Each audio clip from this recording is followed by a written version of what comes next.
सिद्धेभ्यः ॐ नमः सिद्धेभ्यः ॐ नमः सिद्धेभ्यः ॐ शुद्धात्मने नमः। नमो अरिहन्ताणं नमो सिद्धाणं नमो आयर्याणं नमो वच्छायाणं नमो लोये सौवसाहुनं सम्यक् दर्शन चरण गुण पाय कुकर्म खिपाय केवल ज्ञान उपाय प्रभु भये भजो शिवराय। जिन वाणी के ज्ञान ते होत तत्व श्रद्धा चरण धारी केवल लहे पावे पद निर्वाण। नेमि चंद आह्लाद कर माधव चंद प्रधान नमो जासु जासते जाने निज गुण थान। लब्धि सार को पाय कै करि कै क्षपणा सार ओ है प्रवचन सार सो समय सार अभिकार। जिनेंद्र भगवान की वाणी में हमें चारों ही अनुयोगों का उपदेश प्राप्त हुआ है और उसके आधार से कर्णन योग के कुछ ग्रंथों के आधार से हम यहाँ कर्मों की सामान्य जानकारी ले रहे हैं। हमने देखा था ये कर्मबंध होता क्यों है, हाँ? परिणाम क्यों हो रहे हैं, क्यों हुए, क्यों हुए? उससे निमित्त होना चाहिए, हाँ? पुराने कर्मों का उदय, वो आया कहाँ से? पण कर्म मूल में आए कहाँ से? जिसको कर्म है उसी को मोह राग द्वेष हो रहे। सिद्धों के तो कुछ नहीं हो रहे, क्यों नहीं हो रहे? नहीं क्या छोड़ दिया है, पर का वो सब उनको स्व पर सब लक्ष्य में है उनके। देखो देखो, जीव और कर्म अनादि से ही बंधी हुई अवस्था में पाए जाते, ये मूल कारण है। ऐसा नहीं था कि पहले जीव शुद्ध था बाद में बंध गया, ऐसा बिल्कुल नहीं है। तो अनादि से ही जीव और कर्म बंधी हुई अवस्था में पाए जाते हैं। हर समय पुराने कर्मों में से जो कुछ परमाणु छूट कर निकल जाते हैं, आठों ही कर्मों का उदय चल रहा है। हमने देखा था किसके निमित्त से क्या होता है, उसकी भी बात चली थी। तो पुराने जो मोहनी कर्म के उदय में और योग के लिए कौन सा कर्म देखा था हमने? योग के लिए कौन सा निमित्त लिया था? शरीर नाम कर्म के उदय में यहाँ जीव क्या करा है? नए कर्म का बंध हो रहा है। यानी यहाँ पुराने कर्मों के उदय को, कौन सा? मोहनीय के उदय को द्रव्य प्रत्यय यानी असंज्ञ आश्रव कहा, अचेतन आश्रव कहा। और अचेतन आश्रव से डायरेक्ट नया बंध नहीं हो रहा है। अचेतन के उदय में यानी कौन से? पुराने मोहनी के उदय में यहाँ जीव मोह राग द्वेष करता है और नया बंध होता है। नया बंध आठों का होता है। तीन बातें एट ए टाइम चल रही है। पुराने मोहनी का उदय, यहाँ जीव के मोह राग द्वेष परिणाम, और उसी समय नए कर्मों का आना कहो या बंधना कहो, एक ही बात है। ये तीन बातें उसको कहेंगे निमित्त नैमित्तिक संबंध। फिर भी पुराने को कारण कहेंगे, मोह राग द्वेष को कार्य कहेंगे। मोह राग द्वेष को कारण कहेंगे, नए आने वाले को या बंधने वाले को कार्य कहेंगे। ऐसा आपस में नहीं है, ये इसके लिए निमित्त और ये उसके लिए निमित्त, ऐसा नहीं लेना। जिसको इतरेतर आश्रय दोष कहते, ऐसा नहीं होता। तीन अलग अलग बातें हैं और वो एक ही समय में होती है। आप कहेंगे पुराने कर्मों का उदय हो रहा है मोहनीय का, और यहाँ जीव मोह राग द्वेष परिणाम नहीं कर रहे, तो ऐसा 3 काल में नहीं होगा। ऐसा नियम नाम का यानी निमित्त नाम का कोई वहाँ पहले हाजिर होता है क्या? मारीची को सम्यक दर्शन था कि नहीं था? मारीची को वो छोड़कर चला गया समोशरण, गुस्सा आया ना उसको। क्यों गुस्सा आया? अरे तो आदिनाथ ने, भगवान ने घोषित कर दिया कि ये 24वां तीर्थंकर होने वाला है। हम होते तो क्या करते हैं? गेट टुगेदर मनाते हैं ना। उनको गुस्सा क्यों आया? उन्होंने जाना अरे कितना डिस्टेंस है, करीबन 1 कोड़ा कोड़ी सागर का, तो कितनी बार निगोद में और एकेंद्र में जाना पड़ेगा, कितनी बार, क्योंकि त्रस की स्थिति कितनी है? 10, और हर बार त्रस की पूरी स्थिति मिलती है ऐसा नहीं है। हो सकता है त्रस का एक ही भोग करे और एकेंद्र में चला जाए, तो गुस्सा आना स्वाभाविक है ना। तो वहाँ उत्कृष्ट निमित्त था कि नहीं था? अरे निमित्त कब कहेंगे? कार्य हुआ ही नहीं है तो उसको उत्कृष्ट निमित्त क्यों कह रहे? ऐसा कोई निमित्त नहीं होता ये उत्कृष्ट और ये जघन्य है। नहीं तो आप कहेंगे उसको मिथ्या दृष्टि रहा, उसमें कोई निमित्त है आदिनाथ भगवान, कहेंगे ऐसा? ये हमारी भ्रमणा है। और दूसरा क्या है? हम निमित्त को पहले ही नक्की कर देते हैं। सबको मारकर कहाँ जाना है? महाविद्यालय। यानी वो मिथ्या दृष्टि रहना चाहता है, तभी मनुष्य मरकर मनुष्य में जाएगा। यानी यहाँ इतनी सभी शास्त्र की हम उपदेश की उपलब्धता होने पर भी यहाँ सम्यक तो प्राप्त नहीं करना चाहता। क्यों?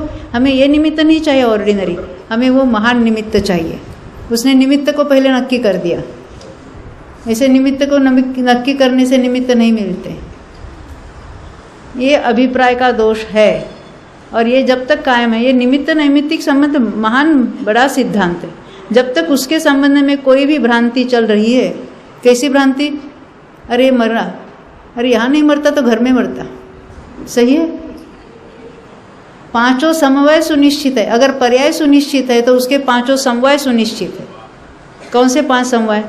स्वभाव है, पुरुषार्थ है, काल लब्धि है, होनहार है, और निमित्त। निमित्त भी निश्चित है। मरण आया, घर में बैठे, अगर नहीं जाता बाहर, एक्सीडेंट में नहीं मरता तो घर में मरता, ऐसे कहते हैं। अरे वहीं पर मरना निश्चित है। नहीं तो उस डॉक्टर के पास क्यों गया? दूसरे के पास जाता तो बचता कि नहीं? अरे वही मरना उसका निश्चित है, उसका द्रव्य क्षेत्र का सब कुछ निश्चित है। वो आता है ना कार्तिकेय परीक्षा में गाथा है थी, वो जम जस जम्मी देशे जैन विहाने न जैन कान। ये सब लागू होता है, प्रत्येक द्रव्य की प्रत्येक पर्याय में लागू होता है। लोग क्या पूछते हैं? सब कुछ सुनिश्चित है तो हमारा पुरुषार्थ क्या रहा? अरे पुरुषार्थ भी सुनिश्चित है कि नहीं है? उस समय में कर्मों की अवस्था भी सुनिश्चित है जो होने वाली है, उपशम होगी, यक्षोपशम होगी, जो कुछ है वो भी सुनिश्चित है। जो कोई कार्य हो रहा है वो द्रव्य के अपने पुरुषार्थ से हो रहा है, उसमें द्रव्य का अपना बल रहा, बाहर से कुछ नहीं आने वाला है, द्रव्य की अपनी शक्ति है। लोग यही पूछते हैं, देख केवल नहीं जाना है, वैसे होना है, तो अभी हमारा पुरुषार्थ क्या रहा? द्रव्य उसी को कहते हैं जो अनंत गुणों का तो समूह है ही है, अनादि अनंत पर्यायों का सुनिश्चित क्रम जो है, सीक्वेंस, वो सुनिश्चित है। जिस समय जो पर्याय जिस द्रव्य में होने वाली वही होगी, केवल उसका काल सुनिश्चित नहीं है। पर्याय तो सुनिश्चित है, और उस पर्याय संबंधी पुरुषार्थ तो उसी समय हो, वो भी सुनिश्चित है, और उसका निमित्त भी उसी समय सुनिश्चित है। हम या तो निमित्त को लाना चाहते हैं या है उसको हटाना चाहते हैं। जैसे नेमिनाथ भगवान ने, उनकी वाणी में क्या आया था? ये 12 साल के बाद द्वारका जलेगी, तो वो नहीं जले इसलिए सारे प्रयत्नशील हो गए। और द्वीपायन मुनि भावलिंगी थे कि द्रव्यलिंगी थे? तो क्यों छोड़कर चले गए? विकल्प है, मेरे कारण ऐसा ना हो, मैं ही नहीं रहूँगा तो द्वारका कैसे जलेगी। यानी निमित्त को दूर करने की सभी कोशिशें हुई। यादव राजाओं ने मद्य की सामग्री सभी फिकवा दी, मद्यबंदी की, दारूबंदी तब की थी वो। हाँ, तभी तो सौराष्ट्र में, गुजरात में लाश तक थी ना। तो ये सब हो गए कि नहीं? उन्होंने सभी पूरा इंतजाम किया, फिर भी क्यों हुआ ऐसा सारा? तो राजकुमार भटक गए बाय चांस, और पानी समझकर वो मद्य पी लिया, है ना। वो जो पानी में सड़ गल कर तैयार हुई थी, वो मदिरा तैयार हुई थी, वो चढ़ गई। और फिर आते आते द्वीपायन भी आ गए। पहले क्यों आए? उन्होंने ऐसा समझा अधिक महीना था तो 12 साल पूरे हो गए, अभी तो द्वारका बराबर होगी।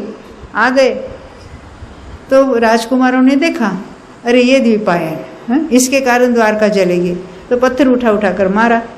भावलिंगी संत थे, ऐसे तो कोई उनके तो संजोल कितना मंद कषा है, पर हो गए ऐसे, क्योंकि परिणाम हमारे कंट्रोल में नहीं आते, जो कुछ आने वो आते हैं।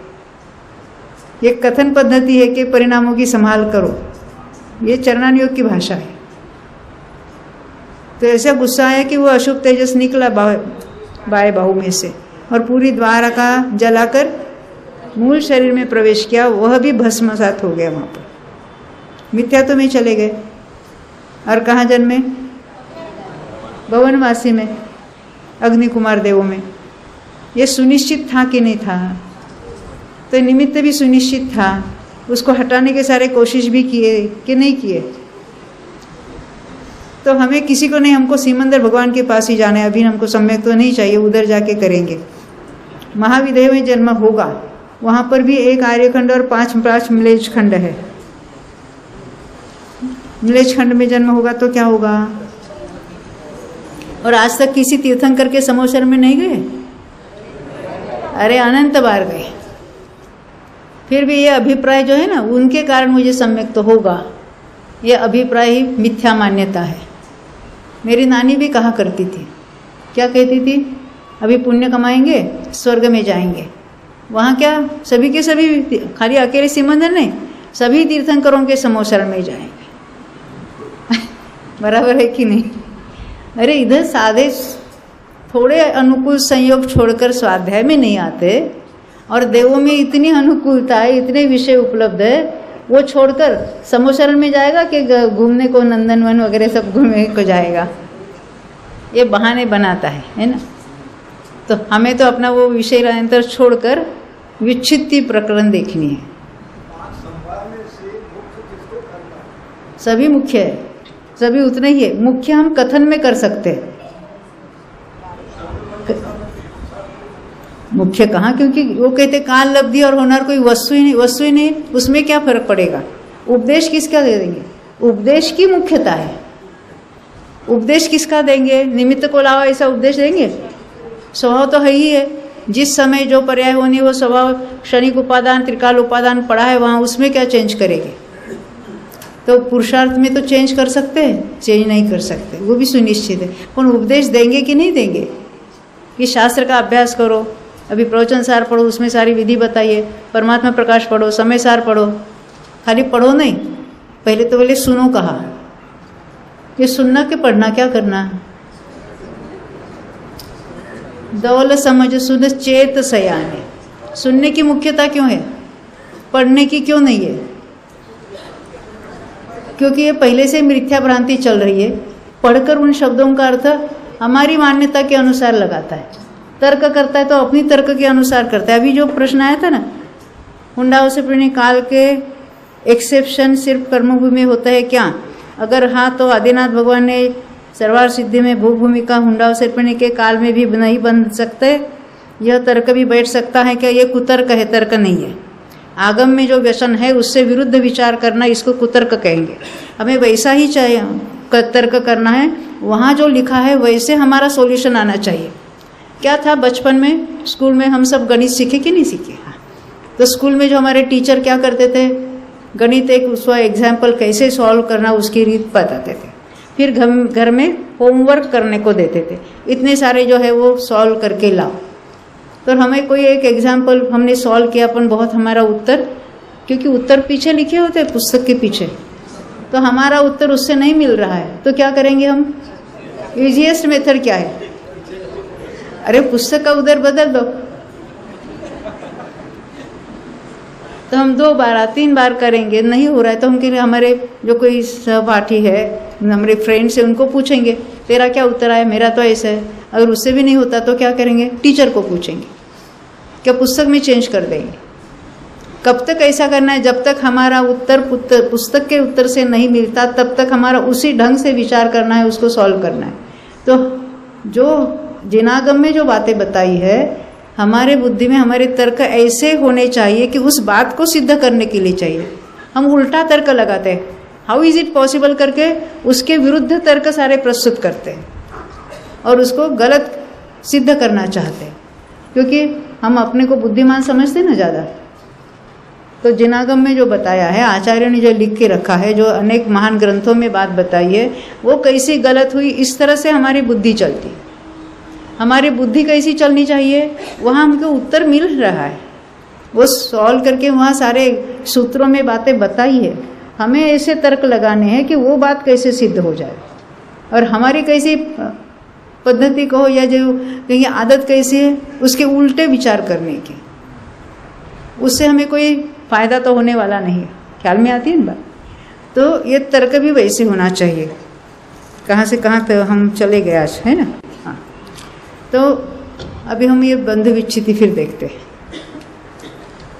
ये निमित्त वगैरह की मैंने बात क्यों उठाई बीच में, क्योंकि अत्यंत महत्व का सिद्धांत है। अकेला ये नहीं, द्रव्यान योग के जो सिद्धांत है वो अत्यंत महत्व के हैं, और वो सिद्धांतों को समझकर अपनी ओर कैसे आना, स्व सन्मुखता के लिए वो कैसे कार्यकारी है, जो बात हमें गुरुदेव कांजी स्वामी ने बारंबार समझाई। कोई भी सिद्धांत लो, उसका तात्पर्य, उसका एंड रिजल्ट कैसा होना चाहिए, वो स्व सन्मुखता के लिए और भेद विज्ञान के लिए कार्यकारी होना चाहिए। नहीं तो क्या हमने खाली रट लिया, उससे कुछ नहीं होगा। ये सिद्धांत रटने के लिए नहीं है, ये वो सिद्धांत को समझकर बारंबार अपने स्व सन्मुखता की मुख्यता होनी चाहिए। कर्णान योग के भी ये जो इतने सारे हमने बंध विच्छिन्न थे, जो कुछ बातें देखी, ये खाली हमें बोझा बढ़ाने के लिए नहीं, शब्द ज्ञान के लिए नहीं, ये हमें तो अपने आत्मा से ये कर्म कैसे भिन्न है। जब जीव तत्व विचार करता है, अपने में लीन रहता है, तो कर्मों में कितनी कितनी उथल पुथल सहज होती है, वो बताना है। ये सब हम पढ़े अभी बंध विच्छित्ति। तो आपको कौन से कर्मों की बंध विच्छित्ति करनी है, बोलो? हम कर ही नहीं सकते इतना सब। इतने सारे हमने बंध के प्रकार देखे, ध्रुवबंदी है, अध्रुवबंदी है, सप्रतिपक्ष वाली है, अप्रतिपक्ष वाली है। इसका सबका समझकर क्या समझना है? कोई भी प्रकृति बंध योग्य नहीं है। तो फिर हमको इतना सारा कर्म की कौन जानकारी दे रहे हैं कि जब जीव अपने अंतरंग में स्थित होता है, विशुद्धि बढ़ती है, तो विशुद्धि कैसे नापेंगे? हम तो अविभाग प्रतिच्छेदों को नाप नहीं सकते, हमारे पास ऐसा कोई थर्मोमीटर नहीं है। तो हम कहाँ आगम के आधार से समझेंगे कि जहाँ कर्मों में ऐसी ऐसी अवस्था होती है, इतनी विशुद्धि बढ़ी, और अंतरंग में स्थिरता से और विशुद्धि बढ़ी, तो कर्मों में ऐसी ऐसी अवस्था हुई। ये जो कर्म जो है वो बताने वाले हैं, बनाने वाले नहीं है। और कर्म की अवस्था जानकर वैसा पुरुषार्थ नहीं किया जाता, क्योंकि जीव का पुरुषार्थ जीव में होगा कि कर्म में होगा? जीव में। अरे पैसा कमाने में तो थोड़ा लगेगा कि नहीं लगेगा? वहाँ तो लगता है ना, हमने इतना पुरुषार्थ है, इतना पैसा कमाया, भगवान ने सब जाना, तो हमारा पुरुषार्थ क्या रहा? ये सब प्रश्न से ही समझ में आता है कि वो जीव कहाँ अटका है। ये प्रश्न में पूरे वो जीव के अभिप्राय ख्याल में आ जाते हैं। हम आपको बताएंगे नहीं आपका अभिप्राय क्या है, आपको स्वयं को ढूंढकर उसको निकाल बाहर। तो ये बंध विच्छित्ति हमने भूल की थी ना, वे गुणस्थान में क्या होनी चाहिए थी? बंध विच्छित्ति किसकी किसकी हुई थी? एक पुरुष वेद के और 4 कषायों की, क्योंकि नपुंसक वेद के बंध विच्छित्ति पहले में हुई, स्त्री वेद की दूसरे में हुई, तब से पुरुष वेद बंद रहा था। और बाकी कषायों की बंध विच्छित्ति होते होते यहाँ क्या बाकी है? संज्वलन बाकी है। तो उसमें से एक एक के बंध विच्छित्ति होते चली जाएगी। पहले क्रोध का बंध रुक जाएगा, फिर मान का, फिर माया का, और लोभ का भी। बादर का उदय है, और वो बादर ही, सारे बादर ही है। बादर ही क्रोध है, बादर ही लोभ है, मान माया सब बादर ही है। पर लोभ में बादर और सूक्ष्म भेद होते हैं, इसलिए वहाँ बादर और सूक्ष्म ऐसे 2 भेद करते हैं। क्यों? 10वें गुणस्थान में सूक्ष्म लोभ, ये सूक्ष्म कैसे किया जाता है, वो कृष्टि क्या होती है, वगैरह वगैरह बातें समय होगा तो अब देखेंगे आगे। परंतु जब सूक्ष्म लोभ का उदय है, उसके निमित्त से नया मोहनीय यानी नया लोभ या अन्य कोई कषाय नहीं बंधेंगे, कर्म नहीं बंधेंगे। इसलिए उसका लोभ का बंध कहाँ तक है, मोहनीय का बंध कहाँ तक है, 9वें के अंत तक है। 10वें में बंध है कि नहीं है, मोहनीय का नहीं है। हमने पूछा बंध है कि नहीं है। कौन कौन से मूल प्रकृतियां बन रही है 10वें में, कौन सी नहीं बन रही है, 2 बताओ। मोहनीय नहीं बनती क्योंकि मोहनीय 9वें तक बनती। और कौन सी नहीं बन रही है, आयु नहीं बनती क्योंकि हमने वो 7वें तक बनती है ऐसा देखा था, समझ में। तो कौन सी बन रही है, ज्ञानावरण है, दर्शनावरण है, अंतराय है, फिर वेदनीय है, नाम है और गोत्र, समझ में। 6 मूल प्रकृतियां बन रही है। यहाँ तक समझ में आती है बात। तो 10वें गुणस्थान में बंध विच्छित्ति, हम जो बंधने वाली है उसमें से विच्छित्ति होगी। तो 10वें गुणस्थान की बंध विच्छित्ति कितनी लिखी है वहां पर, अरे बाप रे, कौन कौन सी बनती थी हमने देखा। ज्ञानावरण कितनी बनती है, 5। दर्शन, हाँ कौन 6 कह रहे, नहीं, दर्शनावरण। अच्छा, दर्शनावरण की कौन सी कहाँ चली गई, उसके पहले।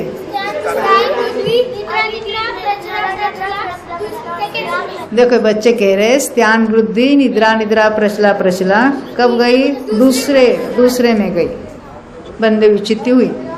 निद्रा और प्रचला 8वें के पहले भाग में। अब बची कितनी, 4। वो कहाँ तक बनती है, 10वें तक बनती है। विच्छित्ति कहाँ कहेंगे, जहाँ बनती है वहाँ, उसके ऊपर नहीं बनती है।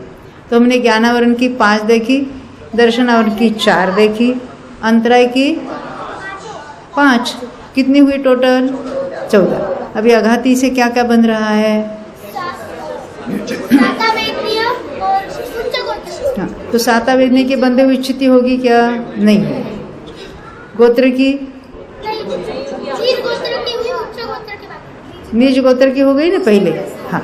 तो उसमें हमको क्या देखना है, अभी किसकी किसकी बंध विच्छित्ति होती है यहाँ पर। आपने कितनी गिनी हमें, 14। उसमें से हमने ज्ञानावरण की देखी, फिर दर्शनावरण की कितनी, 4, फिर अंतराय, हाँ। अब नाम में से कौन सी लेनी है यहाँ पर, क्योंकि इसके आगे कोई अन्य अकेले वेदनीय बंधेगी, 7वां वेदनीय आगे चलकर 11वें में। तो बाकी जो बनने वाली यहीं पर विच्छित्ति होने वाली है।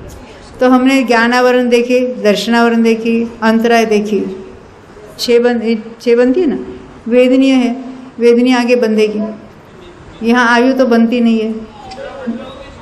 नाम कर्म बनता है कि नहीं बनता है, एक यशस कीर्ति, और गोत्र बन रहा है कि नहीं बन रहा है, उच्च गोत्र, हाँ। इतने की बंध की विच्छित्ति हुई, बराबर। कौन रिपीट करेगा, हाँ बोलिए नवीन भाई। हाँ, 5 ज्ञानावरण, 4 दर्शनावरण, 5 अंतराय, कितनी हुई, 5 5 10 4 14। हाँ, अभी 2 बतानी आपको, यशस कीर्ति और उच्च गोत्र। समझ में आती है बात। ये क्या है, जरा बोझा लगता है ना, पहली बार सुनते तो याद नहीं रहेगा, कोई बात नहीं, अभी सुन लो, फिर बाद में याद भी कर लो, मजा आएगा आपको।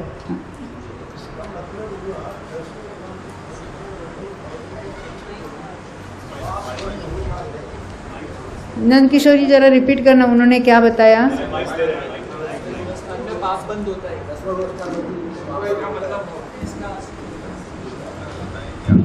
इसका अर्थ हुआ कि 10वें गुणस्थान व्यक्ति को पाप बंध होता है। बिल्कुल होता है।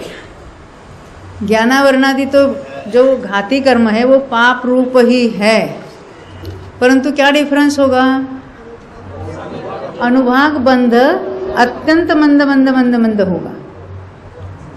देखो घाती कर्म सब पाप रूप है, जब जो शुभ भाव रूप प्रवर्तन कर रहा है तो बंधेगी कि नहीं बंधेगी, बंधेगी। और डिफरेंस कहाँ पड़ा, अघाती में, वहाँ पुण्य प्रकृतियाँ बंधेगी। परंतु जब पाप प्रकृतियाँ बंधेगी उसमें कोई डिफरेंस होगा कि नहीं। जब पाप या अति तीव्र कषाय करता है तभी ज्ञानावरण बंध रही, और मंद कषाय में भी ज्ञानावरण बंध रही है। तो डिफरेंस कहाँ होगा, उसके अनुभाग में। ज्ञानावरण का तीव्र अनुभाग का अर्थ क्या है, उसके उदय में ज्ञान अत्यंत मंद होना, जैसे निगोदादि एकेंद्रियादि पर्याय में होता है।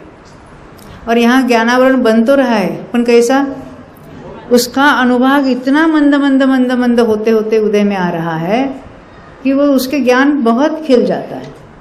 वो आता है ना, सबके प्रिय मुनिराज कौन से है, नंद किशोर जी, सबके प्रिय मुनि, हाँ सबको उनका यह नाम सबको याद है, शिवभूति मेरा। अरे वो खाली तुषमाश भिन्नम करते करते गए और उनको अंतरंग में स्थिरता हुई। हम भी ऐसा करेंगे, ऐसा लगता है कि नहीं? ऐसा है जो श्रेणी, और ऐसा सभी अगम लब्धिसार है, जयधौला है, कहीं पर भी आप निकालो कोई भी ग्रंथ, उसमें स्पष्ट शब्द से मूल सूत्र है और गाथा ऐसी है कि पूर्व विदों को ही वो शुक्ल ध्यान होता। फिर वो अष्ट प्रवचन माता की बात करते हैं, इतना तो मिनिमम तो होना ही चाहिए, पर उसका स्वरूप मालूम है कितना बड़ा है। और ऐसा है जो श्रेणी के सन्मुख होकर श्रेणी शुरू करता है, उसका अनुभाग इतना मंद मंद मंद होता है, ये सारा ज्ञान अपने आप खिल जाता है। शुक्ले चाद्य पूर्व विदा, शुक्ले चाद्य पूर्व विदा, यानी आज पहले दो शुक्ल ध्यान पूर्व विदों के होते। पूर्वविद यानी पूर्व के जानने वाले, या तो 14 पूर्व वाला होगा या 10 पूर्व वाला होगा या 9 पूर्व वाला भी लिया है उसमें कहीं पर, परंतु अन्य कोई जीव को ये नहीं होते पहले दो शुक्ल ध्यान के भेद जो है। मतलब तो शिवभूति मुनि को जब श्रेणी आरोहण किया तो पूर्व का ज्ञान ऑटोमेटिक प्रकट हो जाता है। बहुतों को तो मनोपरि ज्ञान प्रकट होता है, उसका यूटिलाइजेशन तो नहीं होगा, पर श्रेणी में किसी को पहले अवधि ज्ञान नहीं था तो श्रेणी में हो भी जाता है। सबको होता है ऐसा नहीं है, पर किसी किसी को होता है, 12वें में जाके प्रकट होता है मनोपरि ज्ञान। ये हो सकता है क्योंकि वो ज्ञानावरण का अनुभाग ही इतना घट रहा है कि उस संबंधी वैसा ज्ञान स्वयं प्रकट होता है। हमें क्यों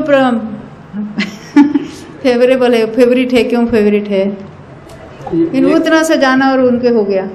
कर्णानियोग का क्या न्याय है कि वो नित्य निगोद से निकला, मनुष्य और मोक्ष चला गया? नहीं, नित्य निगोद से डायरेक्ट नहीं जाएगा, हाँ बादर निगोद से निकल कर जा सकता है। बादर निगोद, इसमें टोडरमल जी साहब ने लिखा है ना 7वें अध्याय के अंत में, देखो परिणामों की विचित्रता, कोई 11वें गुरुस्थान से गिर कर और प्रथम गुरुस्थान में आ गया। हाँ देखो एक जरा रुकना, 11वें से कोई डायरेक्ट फ्लाइट लेकर पहले में नहीं जाता है, वो तो उतरता हुआ आएगा। हाँ बिल्कुल उतरते हुए क्रम से आएगा और फिर ठीक है, और अर्धपदगल परिवर्तन भ्रमण तक हो सकता है, मैक्सिमम पॉसिबिलिटी। और उसमें लिख रहे हैं नित्य निगोद से निकल कर लिखा है, पर मैंने भी पहले ऐसे भी समझती थी, पर हमने फिर शास्त्र को देखा तो कहीं उसका निषेध भी किया है।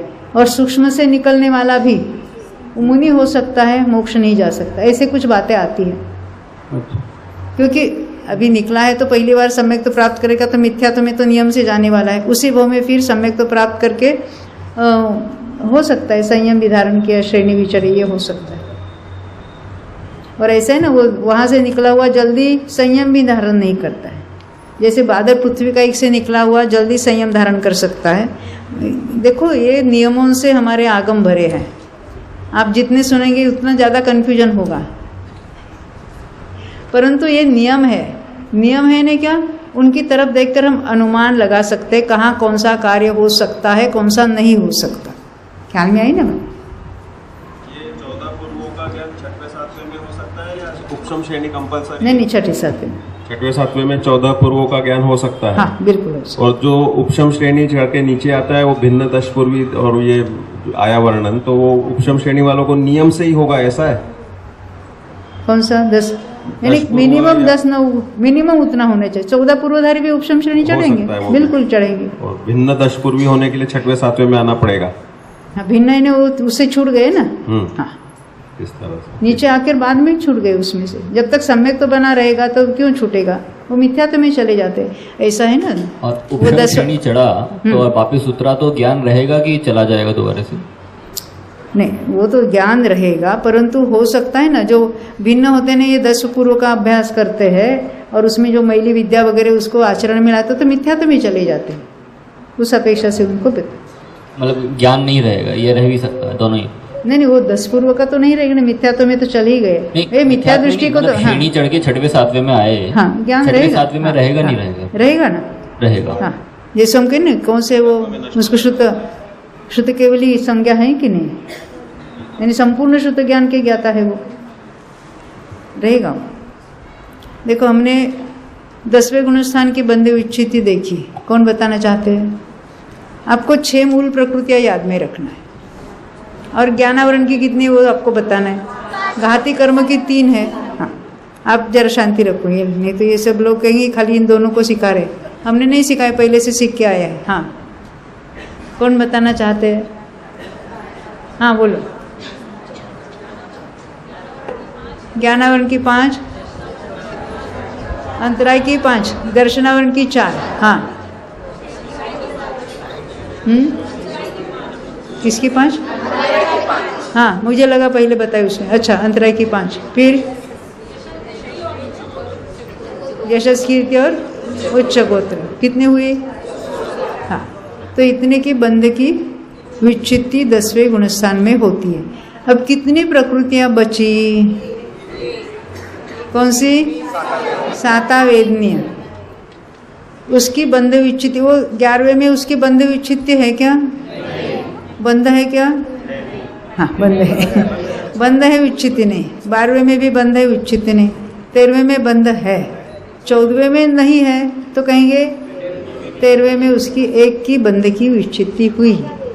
14वें में भी बंध ही नहीं तो विच्छित्ति होने का सवाल ही नहीं। तो अभी तक हमने ये बंध की विच्छित्ति देखी। अभी हम आपको पूछते हैं, ज्ञानावरण 5 के बंध की विच्छित्ति कहाँ हुई? 10वें में हुई। दर्शनावरण की कोई बताएगा? हाँ, वो तो सौमिल बताना। कौन सी? पहले बंध विच्छित्ति कहाँ हुई दर्शनावरण की? दूसरे में। कौन सी? ध्यान वृद्धि, निद्रा निद्रा, प्रचला प्रचला। फिर कहाँ हुई? 8वें में, पहले भाग में, निद्रा और प्रचला। और फिर 4 की कहाँ हुई? 10वें में। समझ में आई बात? दर्शनावरण की हुई। मोहिनी का हिसाब लगाते हैं। मिथ्या तो कहाँ चला गया? पहले में मोहिनी में से और क्या चला गया? नपुंसक। बहुत अच्छा। पहले गुणस्थान में 2 लिखिए। कौन से? मिथ्या तो और नपुंसक। दूसरे गुणस्थान में ये अनंतानुबंधी 4 और स्त्री वेद। तीसरे गुणस्थान में तो है ही नहीं बंध विच्छित्ति। चौथे गुणस्थान में मोहिनी की कौन सी गई? हाँ, और फिर आगे 5वें में प्रत्याख्यानावरण। 6ठे में अरति और शोक। इस तरह से हम देखो अलग अलग अपेक्षाओं से विचार करेंगे तो हमारी बुद्धि उसमें शार्प होती है ना, उसी का विचार करेंगे अलग अलग अपेक्षाओं से। गुणस्थान की अपेक्षा, फिर बाद में तो आगे अच्छे हो गए, पढ़ाई हो गई तो मार्गणा में लगाते जाओ, है ना।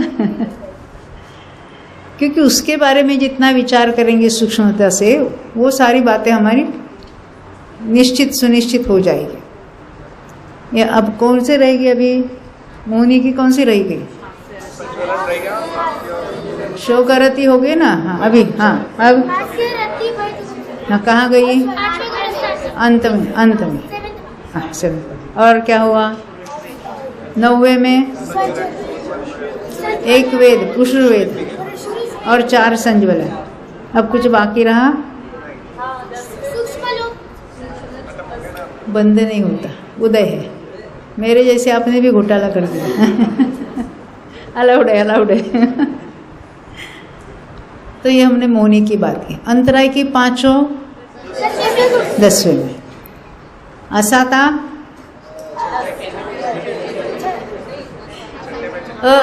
सब कहाँ गई थी? 6ठे गुणस्थान में। असाता। फिर आयु में देखना, पहले गुणस्थान में आयु में से नरकायु कहाँ गई? तिर्यंचायु, मनुष्यायु 4थे में, और देवायु। हम अलग पद्धति से विचार करें तो पक्का होगा ना हमारा। अब कौन सी? नाम कर्म की। हाँ। आइगो।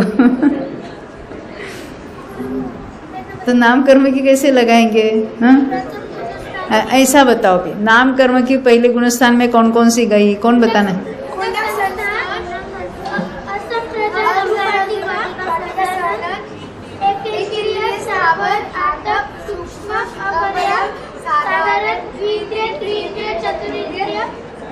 नरक गति,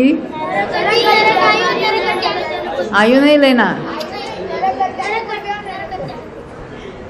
चू चू चू चू चल रही है ना। देखो जितना विचार करेंगे अपना ही ज्ञान उतना ही शार्प होगा उसके बारे में। तो आगे के ये सारे निर्णय हमें सर्वांगीण विचार करने की भी आदत होती है। अभी इसकी बात छोड़ो, जब हमने जीवकांड का शिविर लिया था ना, अभी आपने किया ना स्क्राइब, तो पहले सभी प्ररूपणा होने के बाद वहाँ टेबल बनाए, 100 पेजेस में तो टेबल बनाए, 20 प्ररूपणा है ना, उसमें एक प्ररूपणा रखो और अन्य 19 प्ररूपणा उस पर घटित करो। तो और हमारे पास ऐसी स्वाध्याय की हमारी पद्धति थी कि हम शुरू करेंगे तो ऊपर के खाली हेडिंग रखेंगे और बाकी पेपर रखेंगे, देखना नहीं है, और हर एक को पहले लिखना है, क्योंकि वो लेशा और योग और घटित करते करते पसीना छूट जाता है।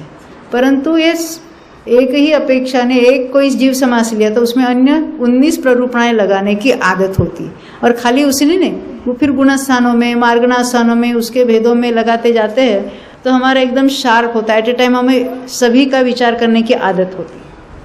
और वैसे तो जितना हमारा ज्ञान क्लियर होगा, जितना जिसको कहेंगे स्पष्टता होगी ज्ञान में, उतना भेद ज्ञान क्या ये सभी सरल हो जाएगा, उसमें कोई जिसको कहेंगे प्रॉब्लम नहीं आने वाली। जिसको कहेंगे ज्ञान की निर्मलता, ये सबसे प्रमुख साधन है हमें, क्योंकि स्वरूप को पकड़ना है कहो या सूक्ष्मता से अपना विचार करना है, तो हमें ये आदत हो जाती है।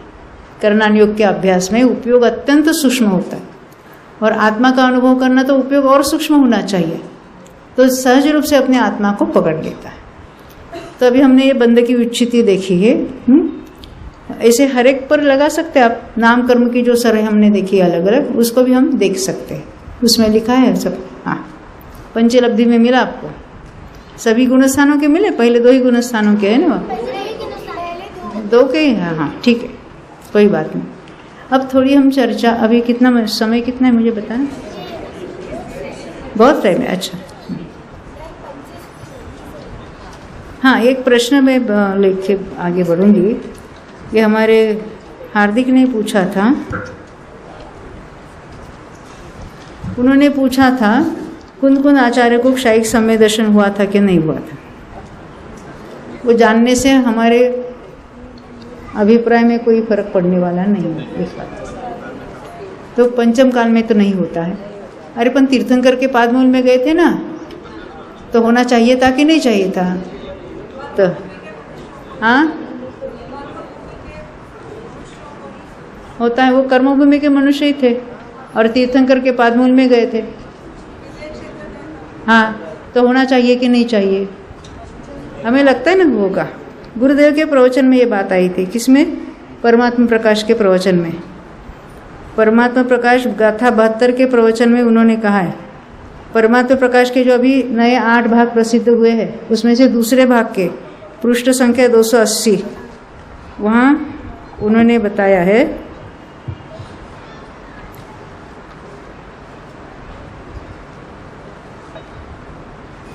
કુંદકુંદાચાર્ય ભગવાન પાસે ગયા હતા। મુમુક્ષુ કહેતે પોતાના ભગવાન પાસે કે બીજા કોઈ ભગવાન પાસે? તે બીજા ભગવાન પાસે ગયા હતા એ વ્યવહાર, અને પોતાના ભગવાન પાસે રહીને ગયા હતા। આહા, પ્રભુ વિરાજે છે। સિમંદર ભગવાન મહાવિધેયમાં સમોસરમાં વિરાજે છે। આહા, ત્યાં ગયા હતા। 8 દિવસ સાંભળ્યું। તો સદેહ ગયે थे कि आहारक शरीर बनाकर गए थे? क्यों? 8 दिन रहे थे। और आहारक शरीर की मर्यादा कितनी है? अंदर में 6ठे गुणस्थान से भी छोटा काल है।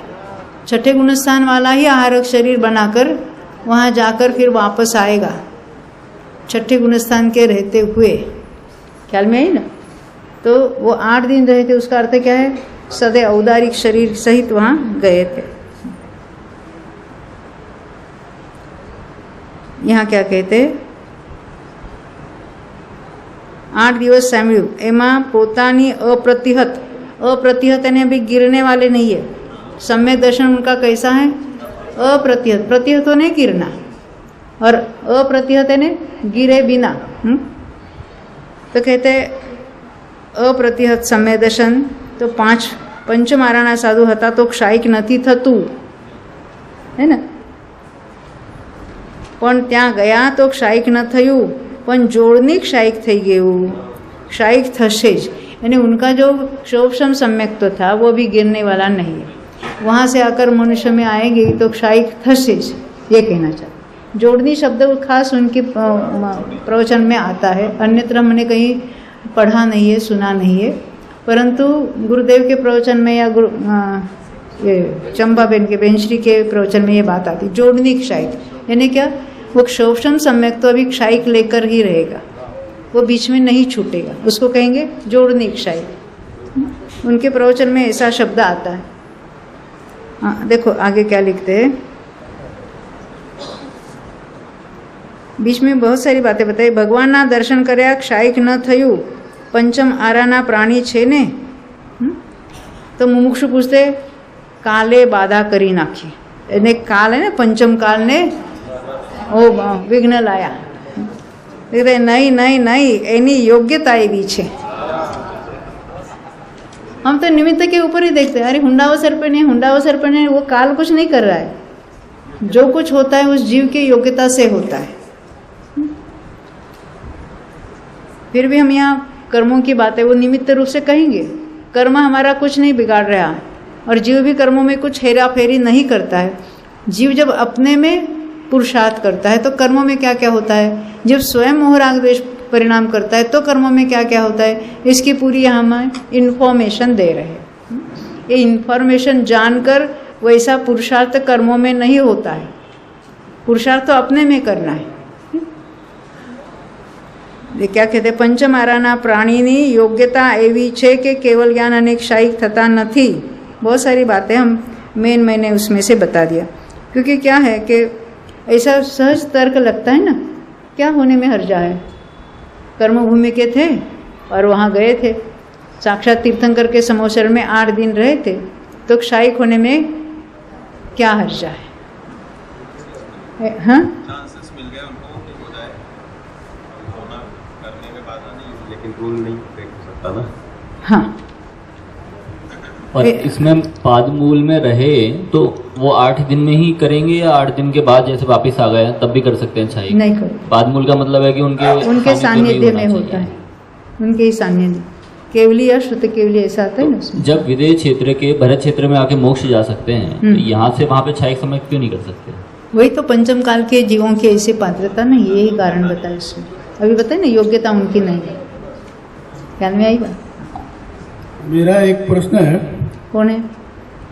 हाँ, ये अभी पंचम काल में ये मनपर्याय ज्ञान होता है क्या? मनपर्याय ज्ञान होने के लिए ऐसी कोई कंडीशन नहीं है कि पंचम काल वाले को होता है या नहीं होता है. ऐसा मतलब हो सकता है. ऐसा कहीं आया है, किसी ने सुना है? अदरवाइज नहीं, मैं आपसे पूछ रही ये प्रश्न मैं इसलिए पूछ रहा हूँ कि मैंने एक प्रोग्राम देखा था, उसमें एक लड़की मंच पे आती है, वहाँ पे जज बैठे हुए रहते हैं और उनके मन की सब बातें वो बता देती है. उसको मनोपर्य ज्ञान नहीं कहते.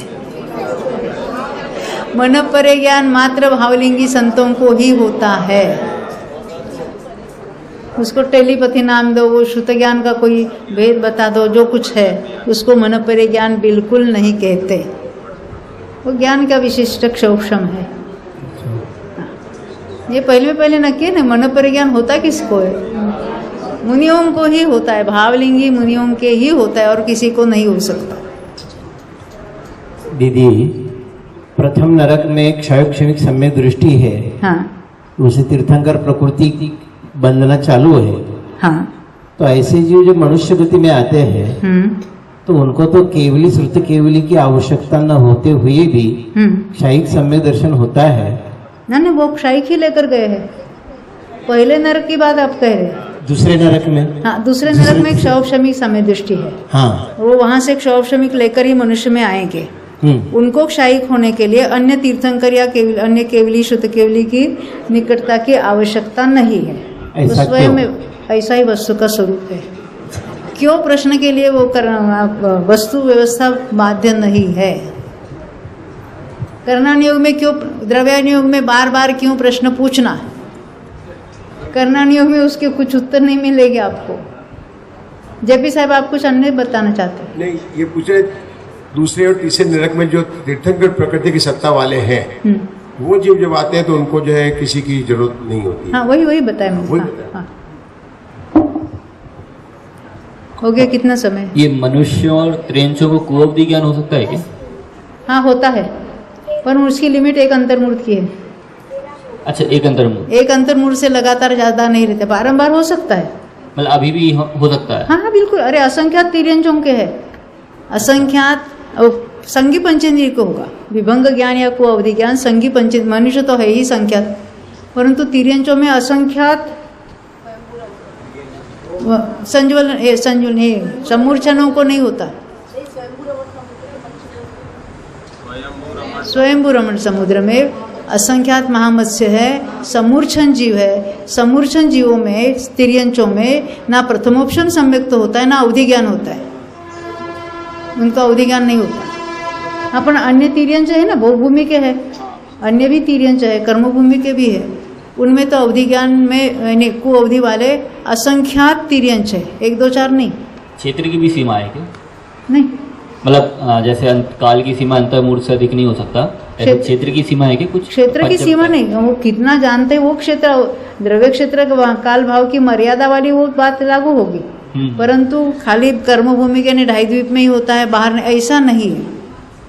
नहीं, किसी त्रियंच मनुष्य को हुआ अवधि ज्ञान, तो वो अवधि ज्ञान कितने क्षेत्र को जानेगा, इसकी भी कोई सीमा? उसकी मर्यादा होती है, क्योंकि देशावधि के अनेक प्रकार है। कहाँ, जैसे यहाँ किसी को अवधि ज्ञान हुआ, हम को अवधि समझते, हो सकता है कि इतना ही जो कॉम्प्लेक्स है यहाँ तक ही है, हम समझो ना कि यहाँ तो 100 मीटर यहाँ से वहाँ तक इतना ही। ये तो ठीक है, जैसे आपने बोला ना कि अंतर्मूर्त से ज्यादा नहीं हो सकता। हाँ, तो ऐसी कोई उसकी अलग से सीमा? ऐसे अलग से कोई सीमा नहीं। अंतर्मूर्त तक को जानता है ऐसा नहीं कहा, अंतर्मूर्त तक उसका अवधि ज्ञान चलता है। हाँ, वो अवधि से कितने काल की मर्यादा से जानता है उसकी बात अलग है। ऐसे बहुत सारे नियम, और ये नियम हमको भी पता नहीं था। महाबंध में जब अंतर की बात आई, 2 बार आयुबंध के बीच में कितना अंतर हो सकता है, मिनिमम अंतर्मूर्त हो सकता है, जैसे 7वें और 8वें अपकर्ष के बीच में इतना हो सकता है। तो मनुष्य और तिर्यंचों में विभंग ज्ञानियों के लिए विभंग ज्ञान के चलते हुए 2 बार आयु का बंध नहीं होता, ये स्टेटमेंट है। इसमें से क्या निर्णय हुआ कि उनका अंतर्मूर्त से ज़्यादा अवधि ज्ञान चलता नहीं है। वो अवधि सुअवधि चलेगा, पूरे लाइफ टाइम तक भी चलेगा, उसमें कोई बाधा नहीं। हमको आप ऐसा सरलतम मोक्ष मार्ग बतलाएं जैसे वो डेढ़ का भगवान महावीर स्वामी के संवत्सर में जा रहा था ना, और उनके हाथी के पैर में कुचल गया। हाँ। वो ऐसा श्रद्धान हो, भरत चक्रवर्ती जैसा अपने को चारित्र हो, और साधु क्या नाम शिव भूति मुनि जैसा ज्ञान हो। हाँ। ऐसा सरल नहीं बताते आप, कठिन कठिन बताते। कठिन इसलिए बताते हैं कि आप सरल को मानने को तैयार नहीं है।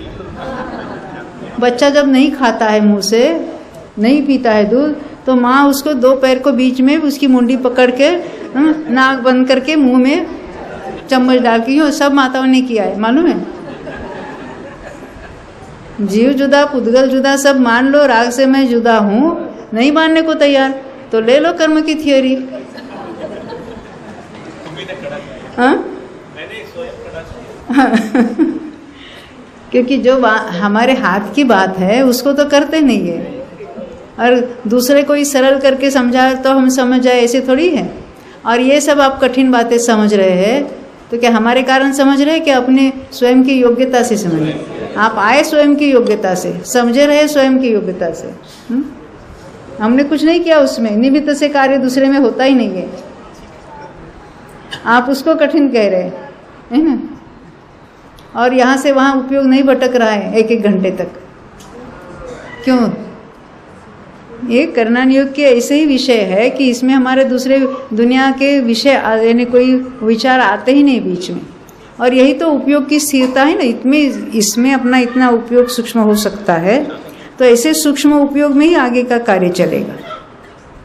ज्ञान की जितनी निर्मलता होगी उतनी विशुद्धि बढ़ेगी, और विशुद्धि के बढ़ते हुए काल में ही सम्य दर्शन होगा।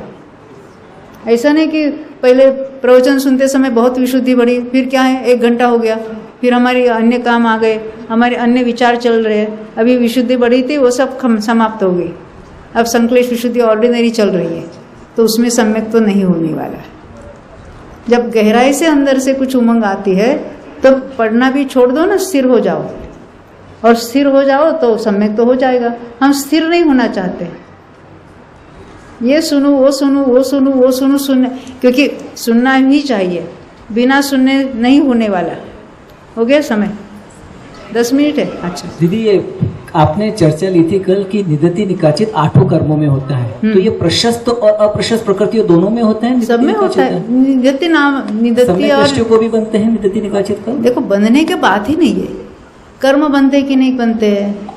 बंध नाम के कोई कर्म है? उदय नाम के कोई कर्म है? ये निदत्ति और निकाचित कर्म की अवस्था है। कुछ परमाणु ऐसे आलसू है, अपना निषेध छोड़कर अन्यत्र गमन नहीं करते, कोई अपकर्षण नहीं करते, कोई उत्कर्षण नहीं करते, अपकर्षण उत्कर्षण, कोई अन्य प्रकृति रूप संक्रमण नहीं हो रहे, और कोई अपकर्षण तो करते हैं पर उदयावली में नहीं जाते, ऊपर ही ऊपर रहते, नीचे आए और फिर ऊपर चढ़ गए, उदय में प्रवेश नहीं किया, उदयावली में। उसको कहेंगे निदत्ति निकाचित और उपशम वाले कर्म। परंतु जब अपूर्वकरण परिणाम होते हैं, अनिवृत्तिकरण परिणाम होते हैं, तो निदत्ति निकाचितपना निकल जाता है उन परमाणु में से। किसी कर्म का नाम निकाचित निदत्ति नहीं है, कोई परमाणु अपनी जगह छोड़ते नहीं है, उसको कहेंगे उसका नाम से। हाँ, एक प्रश्न था। आपने अभी जो आयु के 2 अपकर्ष कालों के बीच के अंतर, मतलब एक विभंग अवधि ज्ञान के काल में 2 आयु के अपकर्ष नहीं होंगे। हाँ। तो ये तो विभंग अवधि ज्ञान के मिनिमम की कंडीशन हुई। ये काले विभंग अवधि मत कहो, मनुष्य तिर्यंचों का विभंग अवधि कहो। हाँ, मनुष्य तिर्यंचों के, क्योंकि देवों में विभंग अवधि का आयु का अंतर कितना होगा? 6 महीने। बराबर। 6 महीने तक आयु, 6 महीने पहले आयु बनती है, दोबारा कब बन सकते? लास्ट में जाएगी बंदेगी। हाँ, तो इससे तो ये हुआ कि 2 आयु के जो अपकर्ष काल आने हैं उनमें बीच का जो अंतर है उसको अंतर मुहूर्त कह रहे हैं। और हमने कहा कि 2 अपकर्ष कालों में विभंग अवधि एग्जिस्ट नहीं कर सकता, यानी एक ही विभंग अवधि का जो काल है उसमें 2 बार आयु का बंधन नहीं हो सकता। तो ये तो मिनिमम की कंडीशन हो गई कि मिनिमम की। हाँ, क्योंकि आयु का अपकर्ष काल तो उसके लिए अंतर मुहूर्त है, किसी के लिए अपकर्ष काल तो बहुत लंबा हो सकता है। वो तो हो ही नहीं सकता, पर मिनिमम अंतर भी नहीं हो सकता। 2 बार आयु बंध ही नहीं सकती, उसका अर्थ क्या है? मिनिमम भी अंदर घटित नहीं होगा। इतना विभंग अवधि का काल छोटा है, बड़ा तो हो ही नहीं सकता, मिनिमम भी नहीं हो सकता। 2 बार आयु नहीं बन सकती का अर्थ क्या है? वो 2 बार कब बन सकती है? छोटे काल में 7वां और 8वां अपकर्ष, और वो भी छोटे आयु वाले का 7वां 8वां अपकर्ष।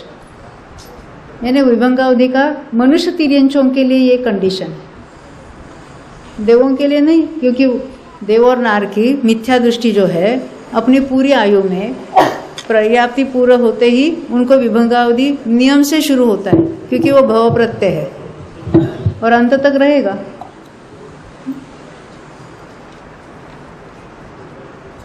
चलो अभी कुछ आगे बढ़े। मतलब ये हुआ, जिन्होंने खूब पाप किया और नरक में गए और जाते ही अवधि ज्ञान मिल गया, और जिन्होंने खूब पुण्य किया स्वर्ग में गए, देवगति में गए, उनको जाते ही अवधि ज्ञान प्राप्त हो गया। और यहाँ पर इतना जीव सब करे तो भी नहीं होता। पर वो अवधि हुए नहीं हुए उससे क्या प्रयोजन है? आत्मा को जानने के लिए वो बिल्कुल कार्यकारी नहीं है।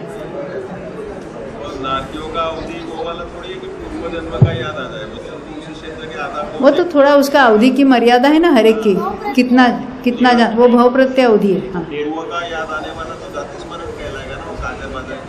उसका भी भेद है। अवधि ज्ञान से भी कुछ जान सकते हैं, मगर वो तो थोड़े ही जानेगा वो सब। या अवधि ज्ञान है इसलिए सब जानता ही है, ऐसा थोड़े ही है।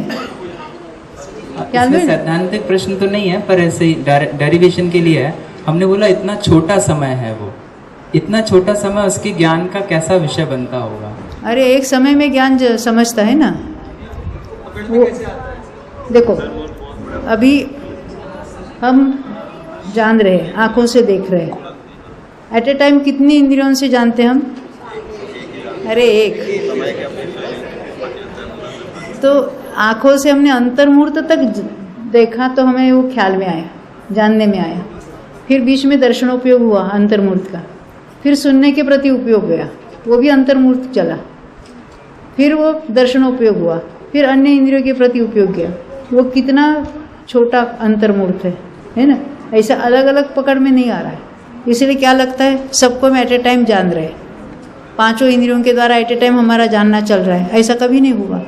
एट ए टाइम उपयोग एक इंद्रिय के द्वारा एक पदार्थ को जानेंगे। ये अंतर्मूर्त हमारे पकड़ में आवे ऐसी बातें नहीं है। पूछना चाह रहे हैं कि उनको रियलाइज होगा कि मुझे अवधि ज्ञान हुआ है कि सपना था। रियलाइजेशन होता है ना, उन्हें कुछ ऐसे आगे पीछे की बातें डायरेक्ट समझ में आती है। अभी हम देखते हैं ना लौकिक में भी उसको चमत्कार समझते हैं लोग, उसी को कहते हैं मुझे कुछ अनुभव हो गया, उसको अनुभव कहते हैं। अन्यमति में ऐसी बातें चलती है। श्रीमद राजचंद जी को सतावधानी और ऐसा आंख बंद करके वो सब बता देते थे। हाँ, तो उनको कौन सा ज्ञान था? शुद्ध ज्ञान। मति शुद्ध ज्ञान का भेद होगा। वो अवधि ज्ञान था कि नहीं वो अपना विषय नहीं है, और उसको कुअवधि नहीं कहेंगे। समय दृष्टि है तो उसको सुअवधि के, उसके लिए मर्यादा नहीं अंतर्मुख की।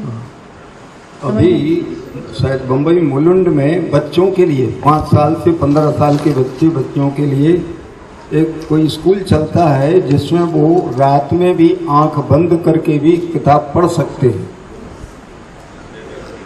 हाँ, अभी आप सबको अवधि ज्ञान कैसे घटित करेंगे?